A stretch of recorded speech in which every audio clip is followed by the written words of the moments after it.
ঢাকা দক্ষিণ সিটি কর্পোরেশনের ৭০% রাস্তাই ভাঙা। সিটি কর্পোরেশনে যুক্ত হওয়া নতুন ১৮টি ওয়ার্ডের রাস্তাগুলোর দুরবস্থার ভোগান্তি বেড়েছে কয়েক গুণ।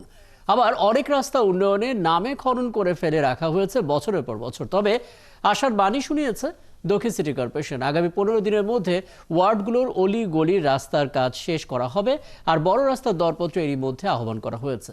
বাকিটা জানাচ্ছেন সুমন মাহমুদ। দক্ষিণ সিটির প্রকৌশল বিভাগের তথ্য বলছে, গত বর্ষায় ২১৪ কিলোমিটার সড়ক ক্ষতিগ্রস্ত হয়েছে। মেরামতে কালক্ষেপণের কারণে রাস্তার ক্ষতি আর নাগরিকদের দুর্ভোগ দুটোই বেড়েছে। তো সংখ্যার দিক থেকে দেখবেন যে কোনোটা চলমান, কোনোটা দরপত্র। কারণ আপনারা জানেন যে এই দরপত্রের যে পদ্ধতিগুলো আছে, অনেক সময় সিঙ্গেল টেন্ডারিং করা হলে অনেক সময় আমাদেরকে পুনরায় দরপত্র আহ্বান করতে হয়। এই জন্য আমাদের কিছুটা সময় ক্ষেপণ হয়। গেল বর্ষায় অতিবৃষ্টিতে রাস্তাঘাটের যে খানাখন্দ তৈরি হয়েছে সেগুলো সর্বোচ্চ গুরুত্ব দিয়ে মেরামত করছে সিটি কর্পোরেশন।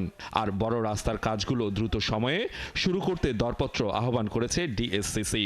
শীতকাল মৌসুম, যে সময় কার্পেটিং করলে যেটা আমাদের জন্য মজবুত হবে, সেটিকে সর্বোত্তম ব্যবহার করার জন্য এই সময়সীমার মধ্যে আমরা এই কাজটুকু করার জন্য আমাদের তাগাদা আছে। আমরা আশা করছি যে একাধিকবার দরপত্র আহ্বান করলেও আমরা সেই কাজটি করে ফেলতে পারবো। রাস্তা খননের জন্য বিভিন্ন সংস্থাকে অনুমতি দেয়া হলেও ঠিকাদাররা নির্ধারিত সময়ে কাজ শেষ করতে না পারায় ভোগান্তি বেড়েছে দফায় দফায়। আমাদের থেকে অনুমতি নিয়ে যায়, খনন করে ফেলে বলে যে আমি কেবল আমদানি করতে পারি না, এলসি খুলতে পারি নেই, কিংবা আমার সেই প্রকৌশলী চায়না থেকে আসে নাই। তখন আমরা অনেকটা মানে বলতে পারেন যে ইয়ের মধ্যে পড়ে যায় আর কি।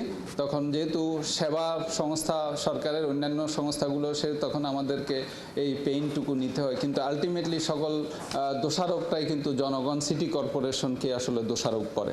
এছাড়া রাস্তা, ড্রেনেজ ব্যবস্থা, ফুটপাতের 13টি কাজের 4টির দরপত্রের কার্যাদেশ দিয়েছে সিটি কর্পোরেশন। বাকি 9টি প্রকল্পের দরপত্রও চলমান।